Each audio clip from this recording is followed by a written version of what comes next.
Sublime gracia del Señor. Les invito a que busquen en sus Biblias la primera carta de Juan capítulo 5. Primera carta de Juan capítulo 5. Y vamos a leer los versículos 1 al 5. Primera de Juan capítulo 5, versículos 1 al 5. Cuando lo tengan pueden decir amén. Dice la palabra de Dios: todo aquel que cree que Jesús es el Cristo es nacido de Dios, y todo aquel que ama al que engendró, ama también al que ha sido engendrado por él. En esto conocemos que amamos a los hijos de Dios, cuando amamos a Dios y guardamos sus mandamientos. Pues este es el amor a Dios, que guardemos sus mandamientos, y sus mandamientos no son gravosos. Porque todo lo que es nacido de Dios vence al mundo, y esta es la victoria que ha vencido al mundo, nuestra fe. ¿Quién es el que vence al mundo, sino el que cree que Jesús es el Hijo de Dios? Vamos a orar. Bendito Dios y Padre Celestial, hoy vengo delante de ti, Señor, reconociendo mi debilidad y mi incapacidad. Reconociendo que solo por tu gracia es que estoy aquí en pie, bendito Rey. Y suplicando, Señor, que me asistas en la exposición de este mensaje. Que me ayudes, Señor, a transmitir lo que tú deseas a tu pueblo. Para que seamos edificados, para que crezcamos, para que maduremos, podamos entender tu voluntad para nosotros en este día. Habla nuestras vidas, bendito Rey. Permite, Señor, que escuchemos, quita toda distracción, Señor, y que nuestros corazones estén dispuestos a ser edificados, consolados y, ¿por qué no, confrontados con tu palabra? A tu nombre la gloria, bendito Rey, en el santo nombre de Jesucristo. Amén. ¿A quiénes les gustan los spoilers? ¿Saben qué es un spoiler? Un spoiler es cuando uno se está viendo un programa y alguien que ya lo vio viene y le cuenta el final. A mí no me gustan los spoilers porque le dañan la emoción al programa. Llámese película, llámese una serie o un anime. Le dañan la emoción. Y uno ya sabe quién muere al final. Hay un amigo de nosotros, que no está aquí presente, que siempre le cuenta a uno el final de las películas. No vino hoy. También sucede en los deportes, ¿no? A veces no hemos visto un partido y alguien llega, no sabemos cuál es el resultado, y los que vamos a ver la repetición, alguien nos cuenta qué sucedió. Y todos sabemos quién es el ganador del mundial, ¿cierto? La selección de Argentina. Así a algunos les duela, Argentina ganó el mundial. Pero supongamos que alguno entre nosotros no sabe nada. Hay personas que ni les interesa. Yo tengo un amigo que no le interesa. Yo creo que esta es la hora, él no sabe que Argentina ganó el mundial. Entonces supongamos que tú eres una de esas personas que no le interesa ni se da por enterado. Pero un buen día decides que quieres ver los partidos del mundial. Y ves el primer partido de la selección de Argentina, perdió con Arabia Saudita. Una de las mejores selecciones, pierde contra una selección de mediano o bajo nivel. No, ya perdió. Ya quedó eliminada Argentina, perdió con Arabia Saudita. Pero alguien llega y te dice: no, Argentina gana el mundial. En mi caso hubiera sido una dosis de tranquilidad muy grande, no me hubiera angustiado tanto. Alguien me hubiera dicho: no, ten confianza, Argentina gana el mundial, yo ya lo vi, yo ya sé lo que va a ocurrir.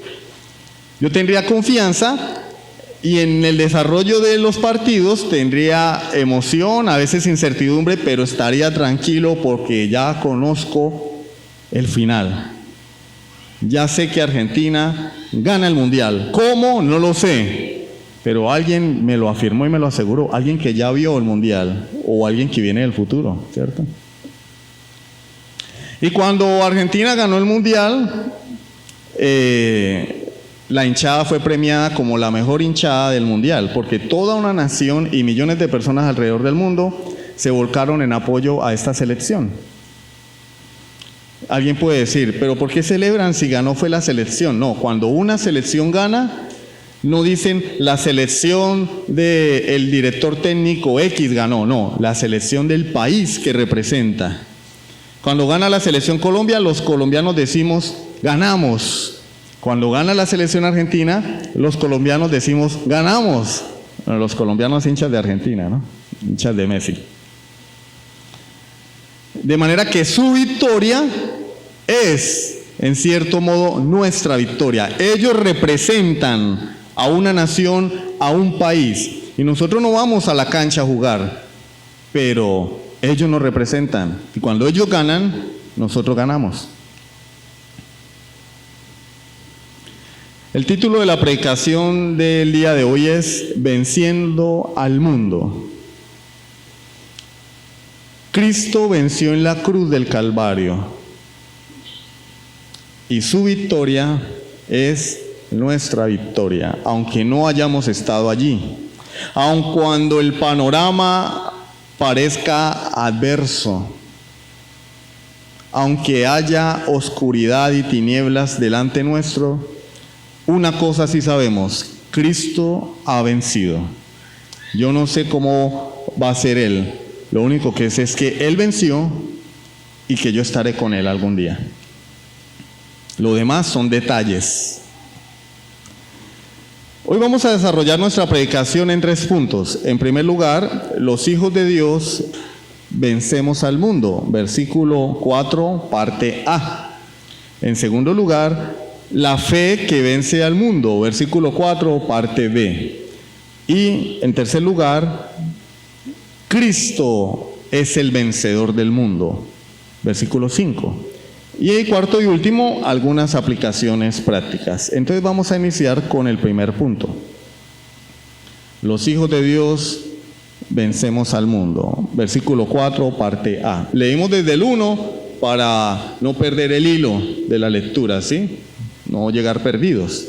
Recuerden que la semana pasada hablamos era de ¿qué? De la nueva naturaleza. De la nueva naturaleza y algunas repercusiones en la vida del creyente a raíz de esa nueva naturaleza.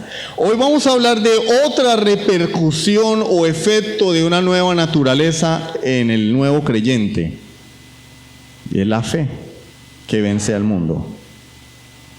Entonces vamos a la palabra de Dios, porque todo lo que es nacido de Dios vence al mundo. Entonces lo que Juan nos está diciendo es que ahora que hemos nacido de Dios, por la fe en Jesucristo, debemos ser conscientes de que tenemos varios enemigos. Antes no. Cuando una persona se convierte a Cristo, le está declarando la guerra a algunos poderes espirituales, entre ellos Satanás, el mundo y nuestra vieja naturaleza, es decir, la carne. Pero Juan aquí está resaltando el mundo, nos habla del mundo, y dice que el que ha nacido de Dios ha vencido al mundo, vence al mundo. Entonces el nacido de Dios, aquel que se ha arrepentido de sus pecados, que tiene una nueva naturaleza en Cristo, percibe al mundo no como su amigo, sino como su enemigo. Algo que caracteriza a los hijos de Dios es que ya no aman al mundo. Si tú amas al mundo es porque no eres hijo de Dios. Lo leíamos hace algunas semanas en el capítulo 2 de esta carta, primera de Juan, capítulo 2, versículos 15 al 17. No améis al mundo ni las cosas que están en el mundo. Si alguno ama al mundo, el amor del Padre no está en él. Porque todas las cosas que están en el mundo, los deseos de los ojos, los deseos de la carne y la vanagloria de la vida no proceden del Padre, sino del mundo. Y el mundo pasa y sus deseos, pero el que hace la voluntad de Dios permanece para siempre. Juan está diciendo aquí, el nacido de Dios no tiene amistad con el mundo. El mundo es su enemigo. Pasó de ser amigo del mundo a ser amigo de Dios. Y si lo vemos desde el lado negativo, ahora es enemigo del mundo. Antes era enemigo de Dios. Santiago 4:4 también nos habla al respecto. Oh almas adúlteras, ¿no sabéis que la amistad con el mundo es enemistad contra Dios? Cualquiera pues que quiera ser amigo del mundo se constituye enemigo de Dios. Hay una canción por allí que escuchábamos en otro tiempo que decía: la amistad con el mundo no es de Dios. El que quiera ser amigo del mundo se hace enemigo de Dios. Era medio rockerita la canción. Y 2 de Pedro 1:4 nos habla de esa nueva naturaleza que nos lleva a aborrecer al mundo. Dice 2 de Pedro 1:4: por medio de las cuales nos ha dado preciosas y grandísimas promesas, para que por ella llegaseis a ser participantes de la naturaleza divina, habiendo huido de la corrupción que hay en el mundo a causa de la concupiscencia. Es decir, la naturaleza divina, la nueva naturaleza en Cristo, nos lleva a huir de la corrupción que hay en el mundo. Toda persona que alega ser creyente, pero que no ha huido de la corrupción del mundo, es porque no ha participado de la naturaleza divina. Está muerto en delitos y pecados. ¿Por qué? Porque ama al mundo. Y todos los que estamos aquí presentes hoy debemos tener una cosa clara: el nacido de nuevo, el verdadero creyente, el que se ha arrepentido, cuyos pecados han sido perdonados, no puede tener amistad con el mundo. Huye del mundo, rechaza al mundo, no ama al mundo. Porque no podemos amar al mundo y amar a Dios. No podemos tener dos señores. Dios es un Señor celoso y nos quiere solo para Él. Entonces todos los que han nacido de Dios han vencido al mundo, porque a través de la nueva naturaleza el Espíritu de Dios mora en ellos, mora en nosotros y nos capacita para obedecer la voluntad de Dios, y por consiguiente podemos proclamar la victoria de Jesucristo al mundo. ¿A través de qué? De nuestra nueva vida.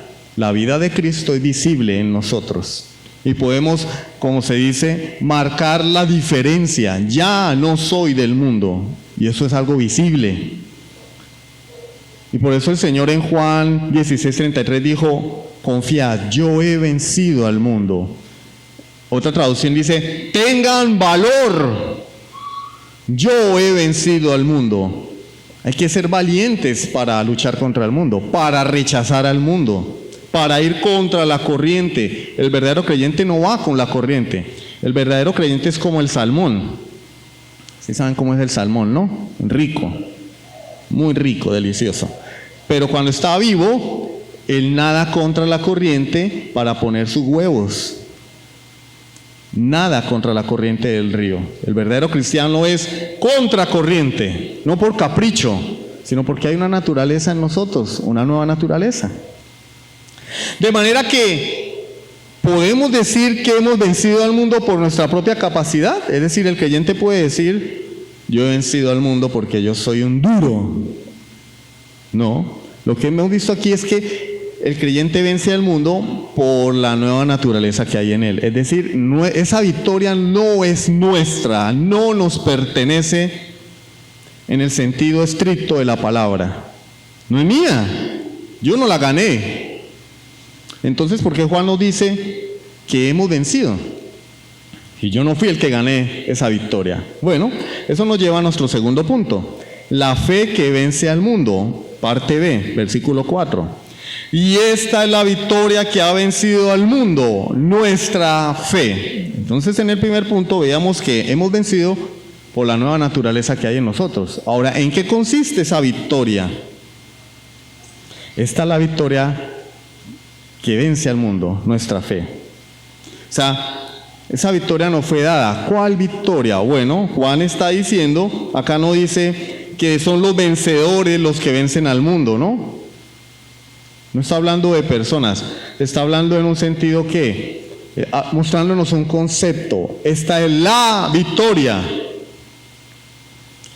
O sea que el concepto por sí mismo es significativo. Esta es la victoria que vence al mundo, nuestra fe. La fe y la victoria son sinónimos. Esta es la victoria que vence al mundo, nuestra fe. ¿Qué es lo que vence al mundo? Nuestra victoria. ¿Y cuál es nuestra victoria? Nuestra fe. Es la fe la que vence al mundo. Juan nos está diciéndole a sus lectores en primer lugar, diciéndole a la iglesia que nuestra fe es la que vence al mundo. La fe por sí sola. Entonces, si yo creo en la Virgen, en José Gregorio Hernández, ¿venzo al mundo? No, es la fe en Jesucristo, porque la fe por sí sola no sirve para nada. La verdadera fe está puesta en el objeto correcto, es decir, cuando hablo de objeto no estoy diciendo que Cristo sea una cosa, estoy diciendo en la persona correcta, Jesucristo. La fe en Jesucristo es la que vence al mundo. Esa es la victoria del creyente. Entonces, cuando tú como creyente pones tu fe en Jesucristo, nada puede separarte del amor de Dios. Lo leíamos hace unos momentos, Romanos capítulo 8, versículos 31 al 39. Vamos a leer el 37 al 39. Dice la palabra de Dios. Antes, en todas estas cosas somos más que vencedores por medio de aquel que nos amó. ¿Sí ven? Somos más que vencedores, porque somos unos duros, somos como Rambo. No, por medio de aquel que nos amó.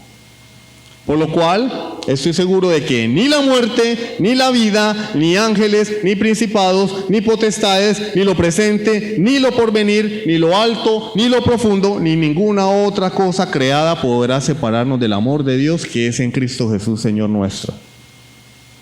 ¿Hay algo que pueda robarme la victoria que Cristo me ha dado? Nada ni nadie, porque no es mía, es de Él. Es de Él.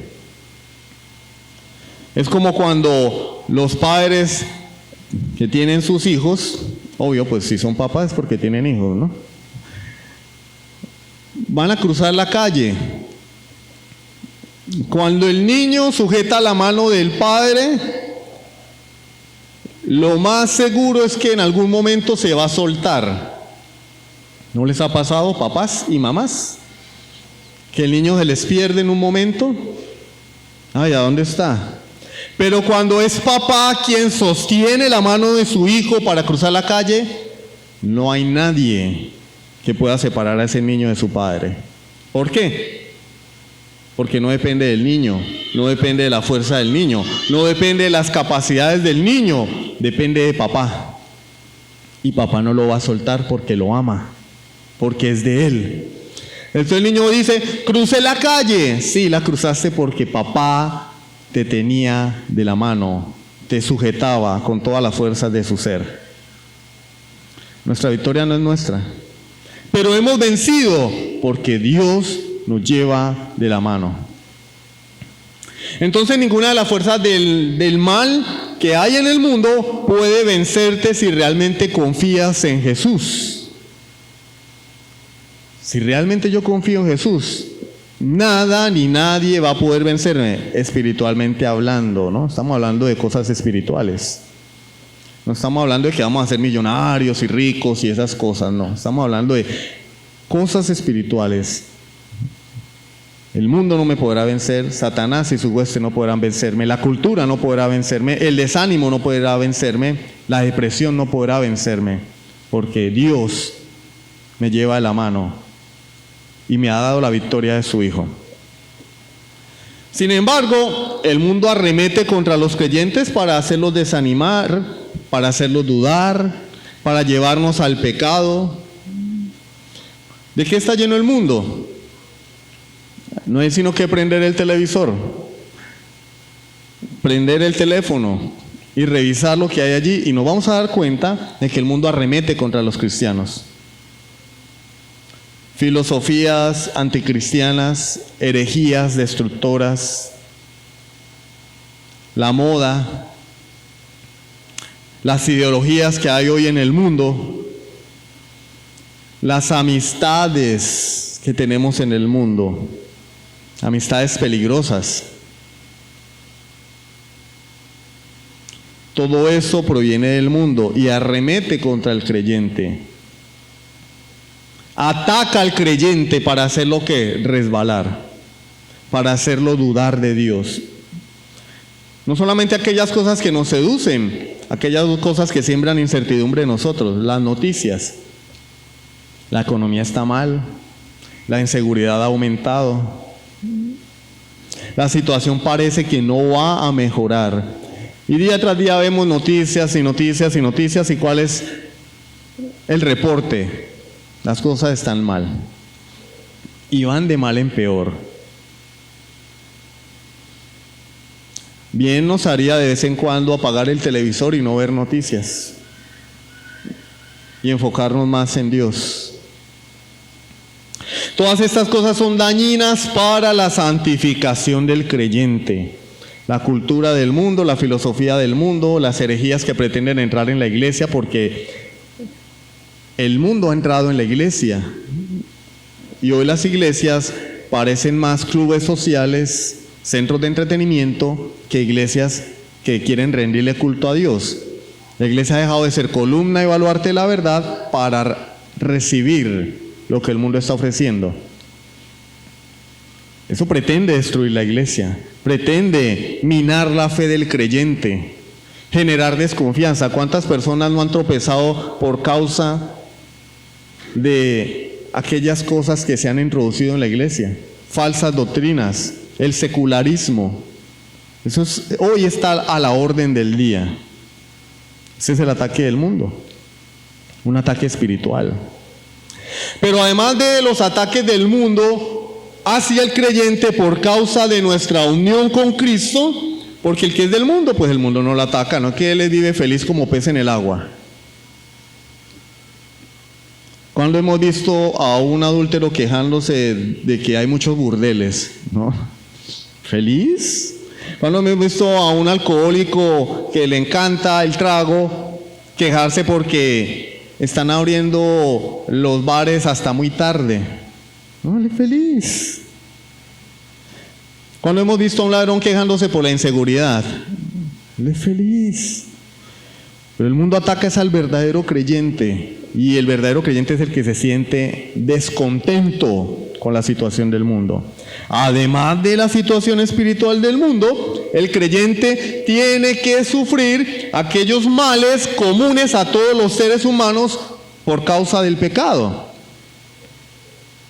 La crisis económica, las enfermedades, los problemas familiares, los problemas emocionales, algunas depresiones, conflictos personales, inseguridad.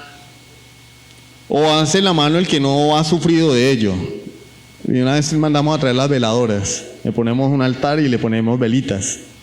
Todos tenemos esas aflicciones propias de esta vida presente. Hasta el creyente más adinerado tiene problemas, no por ser creyente, sino porque vivimos en un mundo caído, un mundo que está maldito por causa del pecado. Entonces, nos enfermamos porque somos seres humanos, no porque haya un espíritu de enfermedad merodeando a los creyentes, no, porque somos seres humanos. Y el mundo está maldito por causa del pecado, por causa de la caída. Entonces, ¿por qué nos enfermamos? Porque es natural enfermarse. Porque sufrimos aflicciones, problemas económicos, que no hay trabajo, porque hay un espíritu de escasez. No, porque esos son los males que hay en el mundo, todo el mundo los sufre. Injusticias, espíritu de injusticia, no, todo el mundo sufre injusticias en esta vida. Los creyentes no estamos exentos de ello. Mateo 7 nos lo recuerda. La tempestad vino sobre el que había edificado su casa en la arena, y también vino la tempestad sobre aquel que edificó su casa en la roca. Sobre los dos. ¿Qué hizo la diferencia? La respuesta de cada uno. El de la casa sobre la arena, la casa se la llevó el viento, como la película, lo que el viento se llevó. Y el que tenía la casa edificada sobre la roca permaneció firme, pero sobre los dos llegó la aflicción. Entonces, en esos momentos, cuando el mundo nos ataca y cuando sufrimos en esta vida presente, ¿qué podemos hacer? sentarnos a llorar, decretar, ¿cierto? Que las cosas se van a acomodar. Yo decreto, no. Confiar en Jesucristo, porque el texto no nos está diciendo que la victoria que vence al mundo es la palabra profética o nuestros decretos o nuestro potencial. Dice, esta es la victoria que ha vencido al mundo, nuestra fe. Nuestra fe es la que vence al mundo. No podemos olvidar quién es el objeto de nuestra fe, Cristo. ¿Qué es lo que Él ha hecho por nosotros en la cruz del Calvario? No podemos olvidarlo. Cuando estemos pasando por diferentes circunstancias difíciles de la vida, cada uno en particular, tenemos que tener puesta la mirada en la cruz, recordar lo que Él hizo por nosotros, lo que Él representa hoy para nosotros, para su iglesia. ¿Qué representa Cristo para ti? ¿Todo o cualquier cosa? Primera a los Corintios 15, 57 y 58. Mas gracias sean dadas a Dios que nos da la victoria por medio de nuestro Señor Jesucristo. ¿Qué nos da Dios? La victoria por medio de nuestro Señor Jesucristo. Así que, hermanos míos, amados, estad firmes y constantes, creciendo en la obra del Señor siempre, sabiendo que vuestro trabajo en el Señor no es en vano. ¿Cómo tiene que estar el creyente? ¿Tirado en el piso llorando porque está deprimido? No. Estad firmes y constantes. Por eso cantábamos el himno. Estad por Cristo firmes. Y la melodía era como la melodía de una banda de guerra, ¿no? Porque pertenecemos a un ejército. Tenemos que estar firmes. Recordando que Dios nos ha dado la victoria por medio de nuestro Señor Jesucristo. Así esté muy difícil la situación, así soplen vientos en contra, así estemos yendo contra la corriente, así la marea esté muy alta, debemos recordar que Dios nos dio la victoria por medio de Jesucristo. Entonces, ¿qué significa vencer al mundo? Si vencer al mundo significa que hemos creído en Cristo por la obra del Espíritu Santo en nosotros y que esa obra nos capacita para no desmayar ni ante el pecado, ni ante el sufrimiento, ni ante los ataques de esta vida presente, ni de Satanás. ¿Qué es lo que nos mantiene firmes? Nuestro potencial, ¿cierto? Es que somos unos duros. ¿Sí o no? Somos unos, voy a utilizar una palabra, unos berracos, ¿sí o no? Y por eso es que a mí el mundo me resbala. Yo soy como Superman, no me hacen nada las balas, ¿no? Estamos firmes porque Cristo nos sostiene. De otra manera sería imposible para el creyente mantenerse en pie en medio de la batalla, porque tenemos un enemigo muy fuerte. Y no es cualquier pintado de la pared, Satanás. Sí, hermano, pero es que la predicación no es sobre Satanás. Sí, pero Satanás es el príncipe de este mundo. Y usa al mundo para atacar a los creyentes. No puede robarnos la salvación, porque nuestra salvación está segura en Cristo. Pero sí nos puede hacer la vida miserable y enredarnos, hacernos caer, si nos descuidamos, si perdemos de vista la cruz de Jesucristo. Entonces Juan nos está diciendo que podemos vencer al mundo creyendo en Cristo. Ahí surge otra pregunta. Bueno, ¿y quién es Cristo? ¿Por qué no puedo creer en José Gregorio, en la Virgen para vencer al mundo? ¿Por qué tiene que ser en Cristo? ¿Quién es Él? ¿Qué fue lo que hizo tan maravilloso que si creo en Él me va a llevar a vencer al mundo? Y eso nos lleva a nuestro tercer punto. Cristo ha vencido al mundo. Cristo es el vencedor del mundo. Versículo 5. ¿Quién es el que vence al mundo sino el que cree que Jesús es el Hijo de Dios? Entonces, ¿cuál es la respuesta a la pregunta que planteamos anteriormente? ¿Por qué puedo vencer al mundo creyendo en Cristo? ¿Quién es Él? Bueno, podemos vencer al mundo porque no creemos en un Salvador a medias, que murió en la cruz a ver qué ocurría. No, creemos en un Salvador que venció en la cruz del Calvario, que venció al mundo, y no solo al mundo, venció el pecado, venció a la muerte y venció a Satanás. Cristo pudo vencer porque Él no es como nosotros, que hoy decimos una cosa y mañana salimos con otra, que no sabemos ni siquiera si vamos a salir vivos por esa puerta. Hermano, nos vemos esta tarde. ¿Y tú qué sabes si vas a vivir esta tarde? Por eso Santiago dice, deberíamos decir, si Dios quiere. Hermano, mañana le llevo ese dinero. ¿Y tú qué sabes si vas a estar vivo mañana? No, este año voy a construir. ¿Tú qué sabes si vas a poder construir?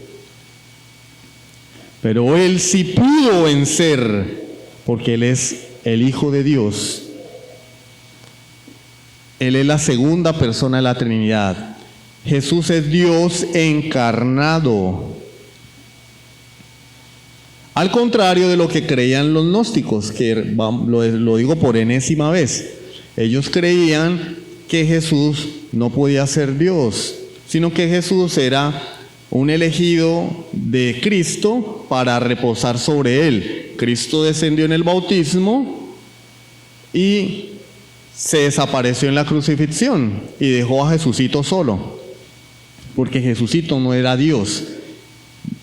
Por eso Juan dice, el que vence es el que cree que Jesús es el Hijo de Dios. Porque lo que estaba atacando a la iglesia de ese entonces era una herejía que afirmaba que Jesús no era Dios. No podía ser Dios. Porque Dios es espíritu, el cuerpo es corrupto. Si Dios, que es espíritu, se encarna en un cuerpo corrupto, entonces va a dejar de ser puro y se va a dañar. Y como ellos proclamaban que la carne era corrupta y así también justificaban su pecado y su vida libertina, no, pero pues la carne es débil, ¿no? Hay que hacerle. ¿Qué culpa tengo yo si vivo en un cuerpo de carne? El que tiene boca se equivoca. Errar es de humanos. Entonces ellos justificaban su pecado a través de estas enseñanzas. Y Juan está diciendo, no, el que vence al mundo es el que cree que el que estuvo aquí era Dios encarnado, el Hijo de Dios. De otra manera no hubiera podido vencer. El Salvador de los testigos sin Jehová no puede salvar a nadie porque no es Dios. Es una creación.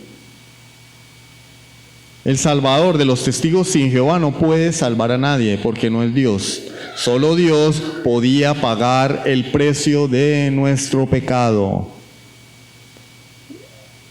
Un pago de dimensiones eternas. Un ser creado no puede pagar eternamente porque es creado. Si la deuda es eterna, se necesita un pago eterno. Por eso solo Dios podía morir en la cruz por nosotros. Tuvo que hacerse hombre. Entonces, cuando yo confío en la obra redentora de Cristo, ¿en quién es Él? Yo puedo vencer al mundo. Eso es lo que nos está diciendo Juan. Esa persona que murió hace 2000 años fue el cumplimiento de todas las profecías del Antiguo Testamento. Apuntaban a Él. Y por eso cuando Él es crucificado, sus últimas palabras fueron: pórtense bien, hagan lo que puedan. ¿Eso fue lo que Él dijo? Tráiganme su dinero. No, Él dijo: consumado es. Ya todo se ha cumplido. Ya no hay nada más que hacer. Él lo hizo todo. Todo se cumplió en Él. Podemos estar seguros, confiados, tranquilos. Él ya lo hizo. Él no hizo una obra media. No es como nosotros que empezamos a hacer algo y lo dejamos botado porque no hay dinero, porque ya nos dio pereza, porque los tiempos cambian. No, Él lo hizo todo.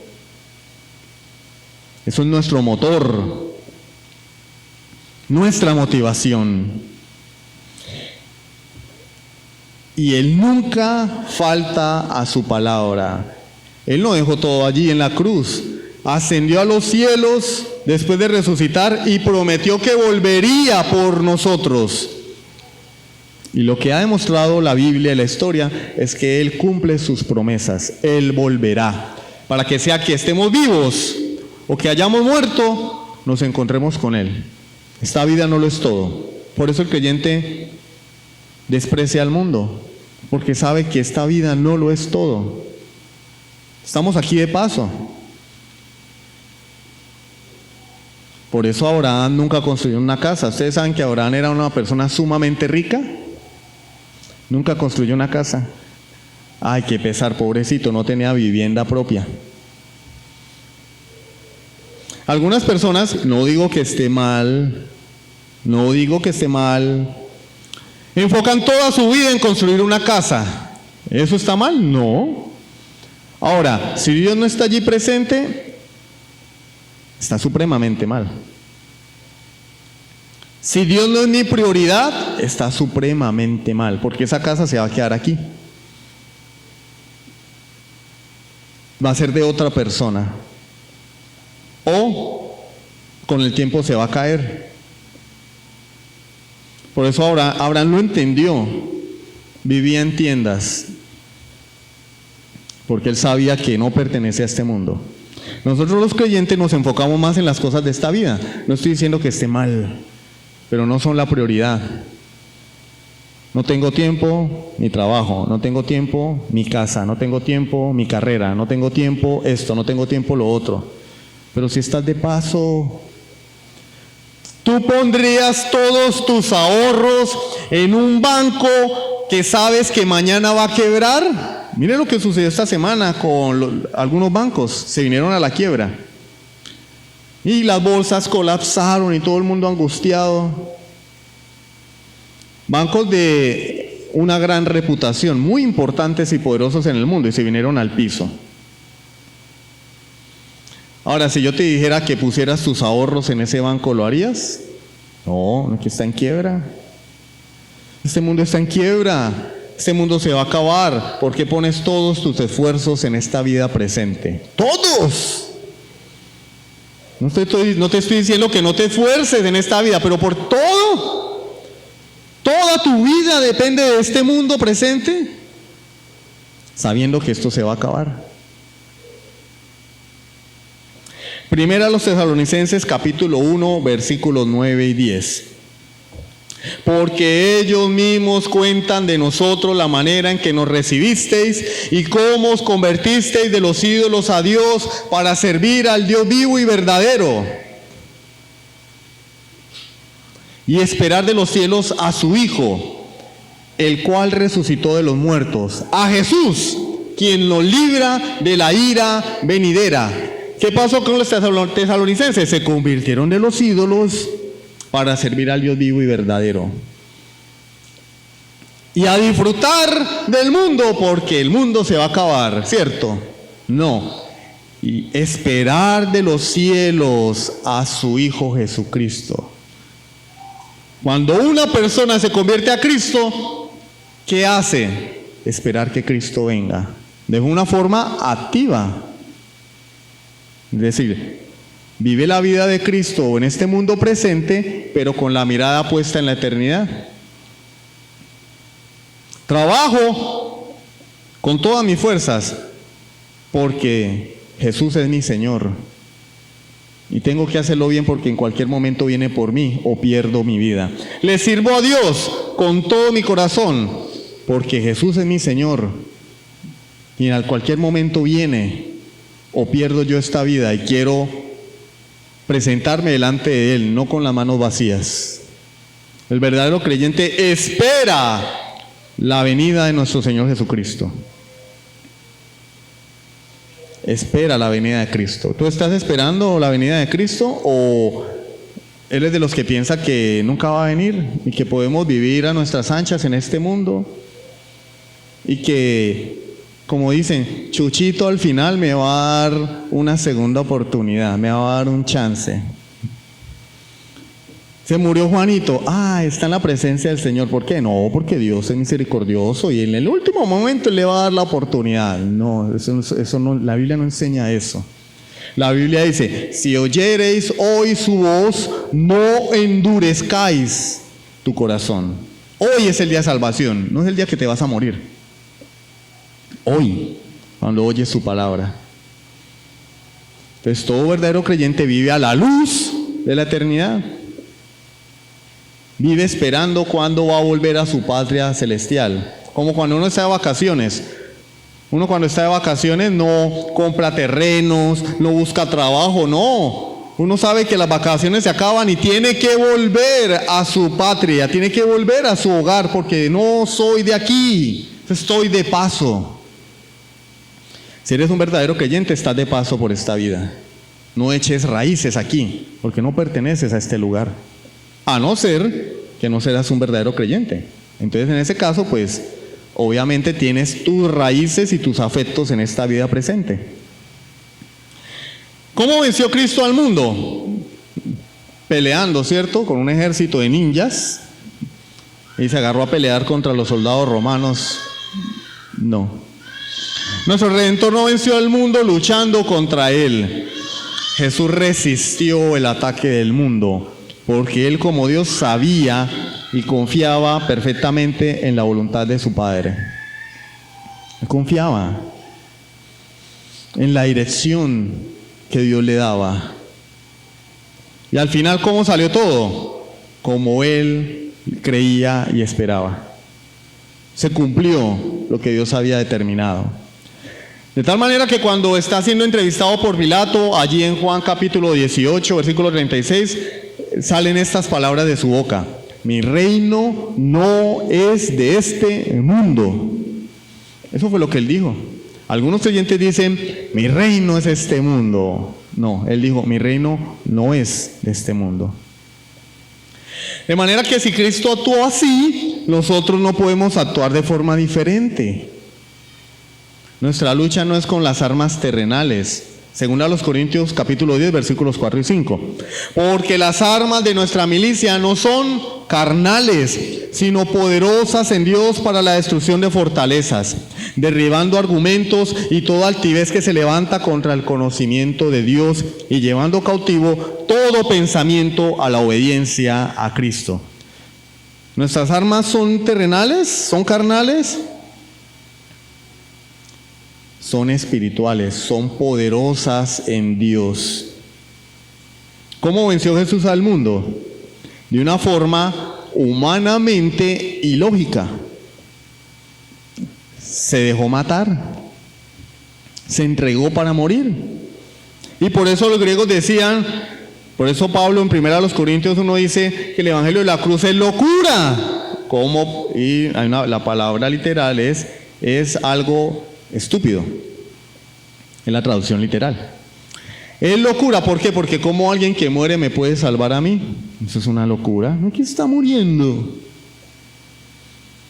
No, nosotros esperamos, como le decían los judíos a Jesús, si eres el Hijo de Dios, baja de la cruz y vamos a creer. Pero las armas de Jesús no eran terrenales, sino poderosas en Dios, que son las mismas armas de nuestra milicia. No carnales, poderosas en Dios para destrucción de fortalezas. Hay un ejemplo en la palabra de Dios que nos ilustra esta característica de los verdaderos creyentes y está narrada en el libro de Josué capítulo 6. Bueno, los capítulos anteriores también nos hablan de ello. Y nos narra la historia de cuando Josué tomó la tierra prometida. Ustedes recordarán que durante años el Señor le dijo al pueblo de Israel, te llevaré a una tierra donde fluye la leche y la miel. Bueno, muere Moisés y Dios levanta un líder para la nación de Israel llamado Josué, un joven. Y a este joven le dice, tú vas a tomar esa tierra. Es allí donde Dios le dice a Josué: la tierra que toque la planta de tus pies será tuya. No está hablando del evangelio de la prosperidad, está hablando de lo que él haría con Josué. ¿Por qué? Porque Josué era quien iba a introducir a Israel en Canaán. Entonces, cuando tú toques esa tierra, va a ser tuya. No está hablando de que si yo le pongo un pie encima a un carro, Dios me lo va a dar. Eso son bobadas, tonterías y falta de sentido común. Dios le había dado una promesa a Moisés, a Israel y a Josué. Pero cuando llegan a Jericó, ven una ciudad amurallada, una fortaleza. ¿Cómo vamos a entrar allí? Entonces cualquier estratega militar diría: bueno, tenemos que organizar un ejército, derribar las murallas, entrar y pelear contra el ejército enemigo. Seguramente desde la muralla nos van a atacar con flechas. Y van a enviar después a la infantería y luego a la caballería y vamos a tener que luchar. Pero en el capítulo 5 a Josué se le aparece un hombre con una espada desenvainada. Y Josué le dice: ¿eres de los nuestros o eres enemigo? Pero la traducción exacta sería: ¿por qué tienes la espada desenvainada? ¿Por qué tienes la espada desenvainada? Y cuando ese hombre se vuelve a Josué, Josué reconoce que es el Señor, una cristofanía. El Hijo de Dios se presentó delante de Josué y Josué se inclinó en tierra y lo adoró. Después en el capítulo 6, Dios le dice a Josué: ¿cómo va a conquistar la tierra prometida? Y no fue con un ejército. Tenían que dar vueltas sobre el muro. Qué bobada, ¿cierto? Vamos a darle vuelta al muro. Así vamos a conquistar la tierra prometida. Pero Josué obedeció. ¿Por qué? Porque él entendió cuando vio a ese hombre con la espada desenvainada que la victoria era de él, de Cristo, no suya propia. Él va a luchar por nosotros. Entonces Josué obedientemente comenzó a darle vuelticas al muro. El primer día una vuelta, el segundo día otra vuelta, el tercer día otra vuelta, así hasta el séptimo día. Y en el séptimo día tenían que dar 7 vueltas. Y podríamos pensar que los que guardaban el muro, las murallas de la ciudad, veían a los israelitas dando vueltas y decían: y que esa gente sí es boba, enloquecieron, mire, es que dando vueltas ahí como tontos, ¿no? Bajaron la guardia, porque ¿quién va a tenerle miedo a un poco de locos dándole vueltas a la ciudad? ¿Quién les va a tener miedo? Nadie. Pero en el séptimo día, después de las 7 vueltas, el Señor les dice: gritad. Gritaron y los muros se cayeron solos. Y el pueblo de Jericó, que estaba desprevenido, no pudo defenderse. Entró Josué y asesinaron a espada a toda la ciudad. A toda. Y solamente sobrevivió una mujer y su familia, una mujer que creyó en Dios, Rahab, la prostituta, de cuyo linaje vino Jesucristo. Una prostituta, pero creyó en la palabra de Josué. Los protegió cuando fueron a reconocer la tierra y Dios le prometió que la iba a guardar. Una prostituta extranjera en la carne es madre de Jesús, porque creyó en la palabra de Dios. De manera que Josué e Israel no tuvieron que pelear contra Jericó. Tomaron la ciudad. Estaban desarmados, no estaban preparados. Y ellos tomaron la ciudad. Porque Cristo les había dado la victoria. Pero él tuvo que creer. Cualquiera de nosotros hubiera dicho: no, es que dándole vueltas. Ay, no, esa locura. Señor, ponle, hay que ponerle sentido como: ¿cómo vamos a conquistar una nación dando vueltas? Pero es que la batalla no la peleó Israel, la batalla la peleó Dios. Y eso es lo que Jesús ha hecho. Jesús venció en la cruz del Calvario. Nosotros no tuvimos que pelear contra Satanás. Él venció en la cruz con su vida de una forma que nadie pensaba. Cualquiera pensaría, no, va a venir Jesús con sus ejércitos, el Mesías, y va a destruir a los enemigos de Dios. Pero los destruyó de una forma que nadie pensaría, que solamente pudo gestarse en el corazón de Dios. El justo muriendo por los injustos. Entonces esa es la victoria que nos da la fortaleza para oponernos a las fuerzas de este mundo, a las fuerzas espirituales, a nuestros enemigos espirituales, la victoria de Cristo. Por eso el que cree que Jesús es el Hijo de Dios ha vencido al mundo, porque ya venció por mí en la cruz del Calvario. Pero tengo que creerlo. Tengo que creerlo. Creerlo el domingo en la mañana es fácil, pero cuando estamos en el mundo, sufriendo los ataques del mundo, pasando pruebas y dificultades, es allí donde realmente nuestra fe es probada como el fuego, es sometida a prueba. Realmente cuando ellos vieron el muro, fue sometida a prueba su fe. Pues este muro está muy alto, ¿qué hacemos? ¿Seguimos dando vueltas, Josué? Llevamos 6 días dando vueltas y nada. Confiad. Él pelea por nosotros. Eso nos da el aliento para entender que nuestra cultura no es la cultura de este mundo, que el mundo hace las cosas de una manera, pero los creyentes no las hacen a la manera del mundo. Filipenses capítulo 3 versículo 20. Mas nuestra ciudadanía está en los cielos, de donde también esperamos al Salvador, al Señor Jesucristo. ¿De dónde es nuestra ciudadanía? De los cielos. Algunas personas se preocupan más por renovar la cédula de aquí que por corroborar si realmente su ciudadanía está en los cielos. Van y se pegan una trasnochada ya durmiendo a la intemperie, expuestos a los peligros de la noche para renovar una cédula, pero no se preocupan por indagar si realmente su ciudadanía está en los cielos, por santificar sus vidas y honrar a nuestro gobernador, Señor, Rey de Reyes y Señor de Señores. Tenemos que ser coherentes con lo que profesamos.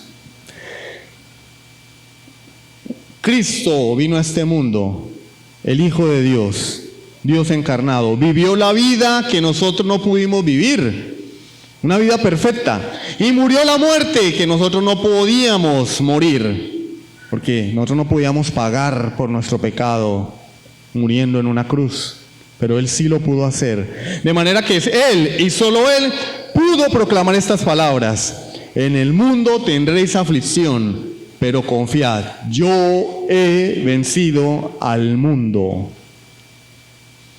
Pero Él no dijo que acá todo iba a ser la sola bacanería, que acá la vida va a ser un lecho de rosas, que todo nos va a salir bien, como enseña el falso evangelio de nuestros días.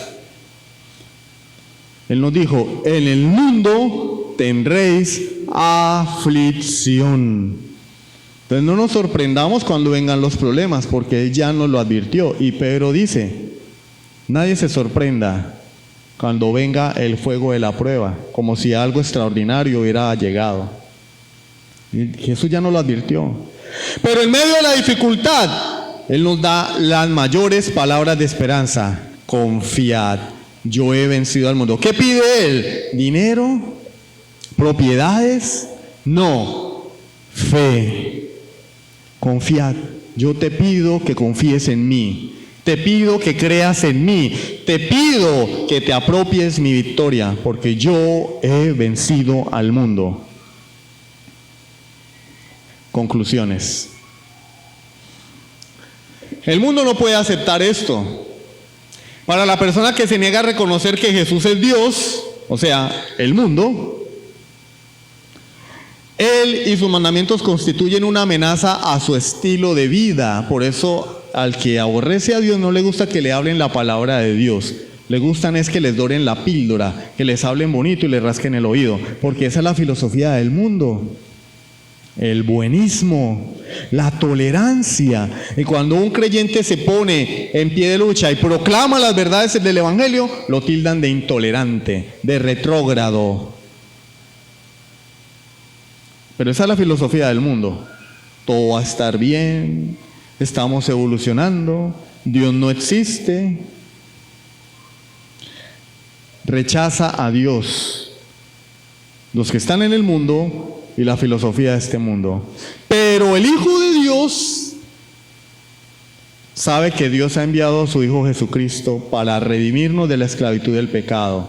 Ahora pertenece al reino de Dios, no al reino de este mundo. Y por consiguiente, el verdadero cristiano vence el poder del príncipe de este mundo, porque tenemos una nueva naturaleza, que Dios nos la dio cuando oró en nosotros. Cuando creímos en Jesucristo, nos convirtió de enemigos de Dios a hijos suyos. Hizo una transformación en nuestro ser interior. Por eso ahora tenemos nuevos afectos, nuevos deseos.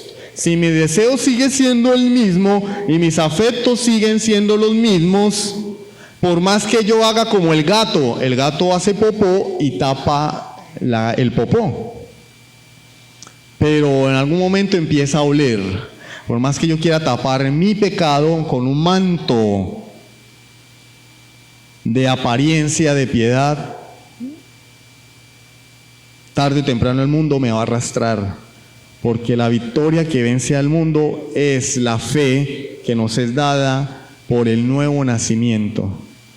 Cuando una persona nace de nuevo, Dios le da la fe para creer, viene a Cristo y la victoria de Cristo le es imputada, es puesta en nuestra cuenta.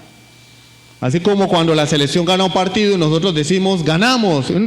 ¿Por qué dices que ganaste si tú no estabas allá? Sí, pero esa selección me representa a mí. Cuando un ejército gana en una guerra, ¿qué decimos? Ganamos. ¿Por qué? Porque ese ejército me representa a mí. Yo no estuve allá, yo no tuve que disparar una bala, yo no tuve que enfrentarme a nadie, pero ese ejército me representa. Y lo único que Dios pide de ti es confianza, fe. Debemos entender que nada en esta vida presente debe distraer al cristiano de su destino eterno. Nada. Ni mi trabajo, ni mi carrera, ni mi familia, ni mis propiedades, ni mis posesiones, ni mis proyectos. No pueden ser distracciones, porque yo entiendo que mi ciudadanía está en los cielos. Por eso Él dice, confía en mí, yo he vencido al mundo. Ya nos ha capacitado para creer en Él. ¿Qué debemos hacer? Creer en Él. Confiar en medio de la prueba, en medio de la tribulación, en medio de la tentación, en medio de, como dice la Biblia, de esta generación adúltera y pecadora. Confiar en Jesús. Tienes que confiar en Jesús. Él te invita, confía en mí. Yo he vencido al mundo. Él venció. Y si Él venció, su victoria es mi victoria. ¿Cómo podemos vencer al mundo?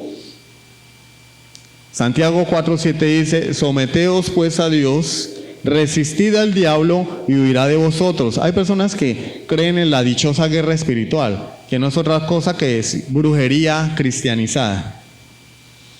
La Biblia nos dice, ¿qué debo hacer yo como creyente ante el ataque de Satanás, ante el ataque del mundo? Someterme a Dios, no ponerme a pelear con cosas que ni siquiera entiendo. La Biblia no habla de eso. Yo tengo que encenderme a pelear con espíritus, ni ¿cuál es tu nombre? No. Esas payasadas no tienen cabida en la Biblia. El Señor dice, sométete a Dios. Pero a nadie le gusta someterse a Dios. Es preferible hacer un show y pelear con cosas que ni siquiera sabemos qué son. Sométete a Dios. Resiste al diablo. Hay que resistir. Confiando en Jesús. Y Él huirá de vosotros. ¿Qué hay que hacer en medio de la prueba? Resistir la prueba. Soportar la prueba. Hay que aguantar, parados en la roca que es Jesucristo. Salmo 46:10, ¿qué es lo que nos dice el Señor? ¿Cuál es el mandamiento de Dios? Estad quietos y conoced que yo soy Dios. Seré exaltado entre las naciones, enaltecido seré en la tierra. ¿Qué es lo que nos dice Dios? Quédate quieto, confía, espera. A nosotros no nos gusta esperar, y menos hoy, que si nos dejan en visto nos da un derrame cerebral, ¿no? Me dejaron en visto y no me contestan. Ay, ya pasaron 30 segundos y no me responden. Pero Dios dice, yo no soy el WhatsApp. A mí me tienes que esperar. Espera. Espera y verás que yo soy Dios. Y mi nombre será exaltado entre las naciones. Yo voy a mostrar mi gloria a través de ti, de tu circunstancia, a través de tu aflicción me voy a glorificar. Pablo lo entendió. 3 veces he rogado a Dios que lo quite de mí y Él me dijo, bástate mi gracia, porque mi poder se perfecciona en la debilidad. Y Pablo dice, no, eso está muy mal. Él dice, no, entonces de buena gana me voy a gloriar en mis debilidades. ¿Estás pasando por una prueba? Espera en Dios. Confía en Él. Cristo ha vencido.